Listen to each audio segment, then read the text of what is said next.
Next सवाल है आपका, ए और बी के किन मानों के लिए रैखिक समीकरण के अपरिमित रूप से अनेक हल हैं। तो देखो अपरिमित रूप से अनेक हल के लिए मैंने आपको एक सूत्र बताया था, a1 बटे a2 बराबर b1 बटे b2 बराबर c1 बटे c2। a1 का मतलब पहले समीकरण में जो x का मान है, x के आगे जो संख्या दे रखी है वो a1 और दूसरे समीकरण में x के नीचे दे रखा है जो a2। y के सामने b1, दूसरी y के सामने b2 और तीसरी जो संख्या है वो कौन सी कहलाती है, c1 c2। इसको हम समीकरण के रूप में पहले इसको आगे की तरफ ले आएंगे, -7 कर देंगे, इसको क्या कर देंगे -7। ऐसे निकाल सकते हैं, दोनों में से एक ही बात है, इधर लाएंगे तो भी जब हो सकता है पक्षांतर करें तो, और नहीं करें तो भी सवाल हमारा हल हो जाएगा। अब पहले हमारे पास a1 बटे a2 बराबर b1 बटे b2 से हल करने पर, तो देखो a1 का मान हमारे पास 2 है और a2 का मान कितना है, a माइनस b बराबर b1 का मान है 3 और b2 का है a प्लस b। यानी तीन संख्या दे रखी थी हमारे पास, a1 बटे a2 बराबर b1 बटे b2 बराबर c1 बटे c। तो पहले हमने दो संख्याओं से हल किया। अब देखो इसका गुणा इससे और इसका गुणा इससे, 3 का गुणा a से किया तो 3a माइनस 3b और 2 का गुणा इससे किया तो 2a प्लस 2b। अब a को एक तरफ ले लेंगे और b को एक तरफ, तो ये आ गया 3a माइनस 2a बराबर 2b। ये माइनस का 3b इधर आगे किसका हो गया, किससे हुआ है, पक्षांतरण से। देखिएगा इसके पीछे पक्षांतरण से, तो यहाँ a बराबर कितना आ गया 5। इसका समीकरण नंबर हमने 1 डाल दिया क्योंकि हमने ऊपर नंबर नहीं डाले। अब क्या करना है इससे, अब b1 बटे b2 बराबर c1 बटे c2 से हल करने पर, अब b1 का मान कितना है हमारे पास, देखो 3 बटे a प्लस b बराबर c1 7 बटे 3a प्लस b माइनस 2। अब वही बचे गुणा करेंगे, 7 का गुणा इधर और 3 का गुणा इधर। तो देखो 3 का गुणा 3 से किया तो 9a, 3 का गुणा b से किया तो 3b और 3 का 2 से किया तो माइनस के 6। 7 का गुणा 1 से किया तो 7a प्लस 7b। अब a और b को एक तरफ ले लो, बाकी की सब संख्या पीछे कर दो। तो देखो 9a minus 7a plus 3b minus 7b, 3b अपने स्थान पर है और ये 7b प्लस के भी इधर आगे किसके हो गए माइनस। ये माइनस का 6 पीछे जाके किसका हो गया, किससे, पक्षांतरण से। अब देखो 7a में से एक ही गई तो कितनी बची, एक ही जा रही है तो 7 जा रही है, 9 में से 7a गए तो 2a, 2 और a का मान कितना है हमारे पास 5b। a के स्थान पर क्या रख दिया हमने, एक बार तो आप ऐसे लिख दो माइनस के 4b, माइनस के 4b कहां से आए, 7b में से 3b चले गए तो माइनस के 4b। अब a का मान समीकरण 1 में से रखने पर, तो देखो a 5b माइनस 4b बराबर 6। समीकरण 1 से, समीकरण 1 से यानी a का मान हमारे पास 5 भी निकला था, तो a के स्थान पर हमने 5 भी रख दिया, तो ये हो गए 5 दूनी 10b माइनस 4b बराबर 6। 10b में से 4b गए तो कितने बचे, तो b बराबर 6/6। तो b बराबर कितना आ गया? 1। अब b का मान समीकरण 1 में रखने पर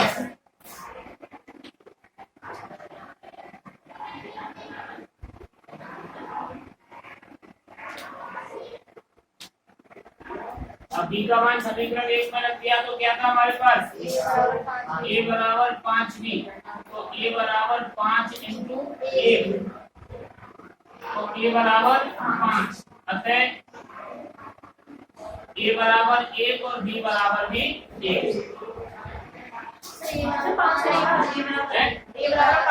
एक ना है इसी जगह एक तो है, ऐसे एक का नहीं लिखते, कितने का लिखते हैं ऐसे? तो a का मान क्या आएगा? 5। अतः a और b के मान a बराबर 5 और b बराबर 1 रखने पर निम्नलिखित समीकरण के अपरिमित रूप से अनेक हल विद्यमान होंगे। अब इसमें कोई परेशानी किसी भी प्रकार की।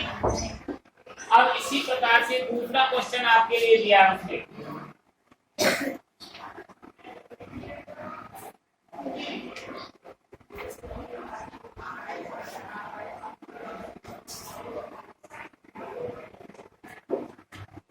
देखो दूसरे क्वेश्चन में क्या कह रहा है आपसे,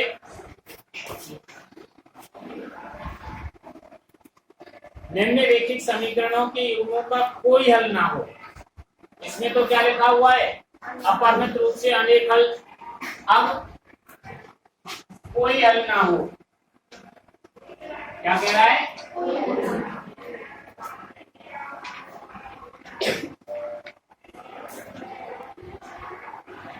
कोई हल ना हो।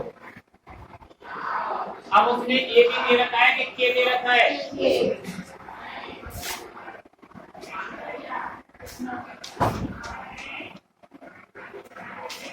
एक किस मान के लिए?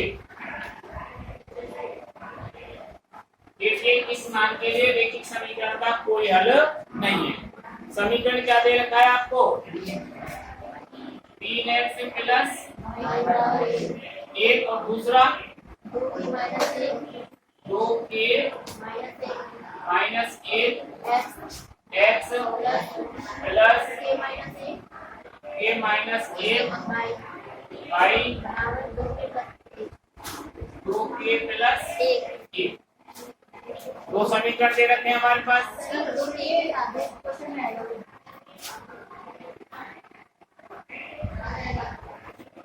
ओके, अब कोई हल नहीं के लिए a1/a2 बराबर b1/b2 बराबर नहीं है c1/c2। तो a1/a2 बराबर b1/b2 से हल करने पर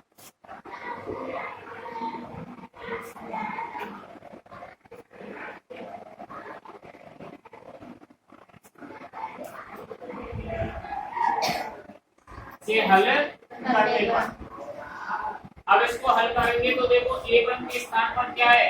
3। a2 के स्थान पर क्या है? 2k माइनस b1 के स्थान पर, यानी 22 के आगे कोई अंक नहीं है तो 1 माना जाएगा। क्या माना जाएगा? 1 और k माइनस 1। अब इसका गुणा इससे और इसका गुणा इससे, क्रॉस मल्टीप्लाई यानी कि वज्र गुणा। 3 का गुणा k से किया तो 3k माइनस 3, यानी 3 का दोनों से गुणा करेंगे। 1 का गुणा इधर किया 2k माइनस 1। अब चर एक तरफ और अचर एक तरफ। 3k ये प्लस के दूसरे किसके हो गए? -1 अपने स्थान पर है। ये माइनस का 3 इधर आके किसका हो गया? किससे? अब यहाँ क्या बच गया? k बराबर 2, क्योंकि प्लस के 3 के में से माइनस के 2 के चले गए तो केवल 1 के बचा, और प्लस 3 में से माइनस का 1 चला गया तो 2। अतः k बराबर 2 रखने पर रैखिक समीकरण के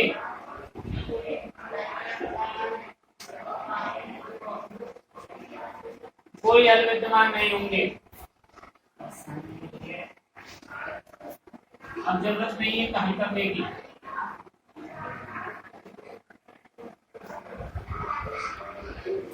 कोई हल विद्यमान नहीं क्योंकि इसमें के का मान सीधा निकल आया। अब आगे हल करने की हमें आवश्यकता नहीं। अब तो नहीं कोई परेशानी, अभी नहीं है। जब मैं बोलता हूँ तो परेशानी हो जाती है, उस समय सब भूल जाते हैं। ऐसा ही होता है परीक्षा के समय। और फिर क्या बहाना लगाते हैं, सर ने सही तरीके से नहीं पढ़ाया या हम बीमार है, ऐसा नंबर जो ना आए। अब नेक्स्ट क्वेश्चन है आपका, निम्नलिखित समीकरणों को प्रतिस्थापन एवं बीजगणित विधियों में से हल कीजिए और किस विधि को आप अधिक उपयुक्त मानते हैं। देखो प्रतिस्थापन विधि हमने कर ली, विलोपन हमने कर ली। अब नई विधि आ रही है बीजगणित। कौन सी विधि सबसे अच्छी लगती है आपको? विलोपन सरल है, लेकिन अब इसे हम बीजगणित विधि से हल करते हैं। कौन सी विधि से?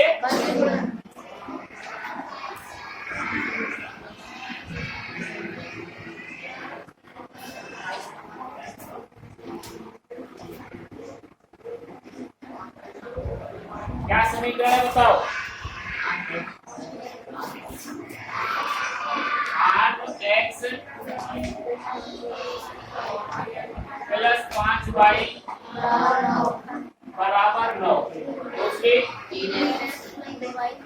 3x प्लस 2y बराबर 4। देखो बीजगणित विधि से हल करने के लिए, कौन सी विधि से? बीजगणित विधि से हल करने के लिए जो बराबर के पीछे संख्या दे रखी है उसको आगे ले आएंगे। तो ये संख्या हो जाएगी आपकी 8x प्लस 5y माइनस 9 बराबर 0। ये समीकरण नंबर 1। और 3x प्लस 2y माइनस 4 बराबर 0 ये समीकरण नंबर 2। पहले तो इस तरीके से हम समीकरण को व्यवस्थित करेंगे। जब हमारा समीकरण व्यवस्थित हो जाएगा उसके बाद देखो यहाँ x बटे यहाँ y बटे और यहाँ 1 बटे। सूत्र है ये बीजगणित के लिए, x के नीचे x की संख्याओं को भूल जाओ, शेष संख्या लिख दो। देखो यहाँ क्या है 5 2 और माइनस 9 माइनस 4। फिर y के नीचे y की भूल जाओ, पहले तो इसी लाइन को रिपीट कर दो, माइनस 9 माइनस 4 और x का मान रख दो। 1 के नीचे पीछे वाली संख्या भूल जाओ, तो यहाँ इस संख्या को रिपीट कर दो 8 3। अब क्या बचा हमारे पास 5 2। आ गया समझ में? x के नीचे x का मान नहीं रखना है, y के नीचे y का मान नहीं रखना है और 1 के नीचे c का मान नहीं रखना।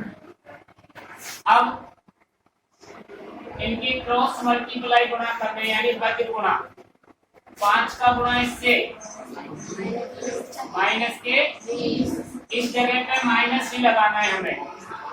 दोनों संख्याओं का जो वर्ग गुणा करेंगे तो उसके बीच में हमें माइनस का ही चिन्ह लगाना है। इन दोनों का गुणा माइनस 18, इधर इन दोनों का गुणा, इस जगह पे माइनस ही लगाना है। इन दोनों का गुणा माइनस 32 बराबर 1 बटे इन दोनों का गुणा और इन दोनों का गुणा। दोनों के बीच में क्या लगाना है?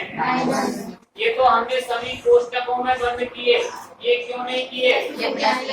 क्योंकि प्लस की संख्या को कोष्टक में बंद करने की आवश्यकता नहीं है, केवल माइनस वाली संख्या को आपको कोष्टक के अंदर बंद करना है। तो x बटे, अब देखो इनके कोष्टक खोल दो, माइनस 30 प्लस 18, क्योंकि यहाँ माइनस था और यहाँ माइनस था तो प्लस 18 हो गया। y बराबर माइनस 27 प्लस 32 और 1 बटे 3। कि 1 क्यों आया? क्योंकि प्लस के 16 थे, माइनस का 1 था, तो 16 में से 15 जाते हैं तो 1 ही बचता है। अब यहाँ x के नीचे क्या बच गया? और y के नीचे क्या बच गया? और 1 के नीचे x के नीचे 2 आ रहा है तो x का मान -2 है, y के नीचे 5 आ रहा है तो y का मान 5 है। लेकिन इसको हम डायरेक्ट में लिखेंगे, कैसे लिखेंगे? देखो x बटे -2 बराबर 1/1। जो तीसरी संख्या है हमारी लास्ट में, उनको दोनों के बराबर में लिखेंगे।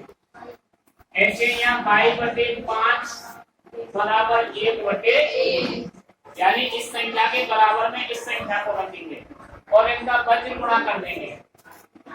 तो यहाँ x बराबर क्या आ गया? और यहाँ y बराबर अतः x बराबर -2 और y बराबर 5 उक्त समीकरण का अभीष्ट हल। तो ये विधि सरल नहीं थी, वज्र गुणन वो विलोपन, ये सही है, वो तो समझ से ही लगे। वज्र गुणन से सरल है, सबसे सरल जो विधि है वो विलोपन है, लेकिन विधि तीनों हमें करनी है। क्यों? अगर प्रश्न में जिस विधि का नाम दे दिया है आपको उसी विधि से हल करना है, और अगर प्रश्न में कह दे किसी गणितीय विधि से हल करो तो तीनों में से किसी विधि से आप इसको हल कर सकते हैं।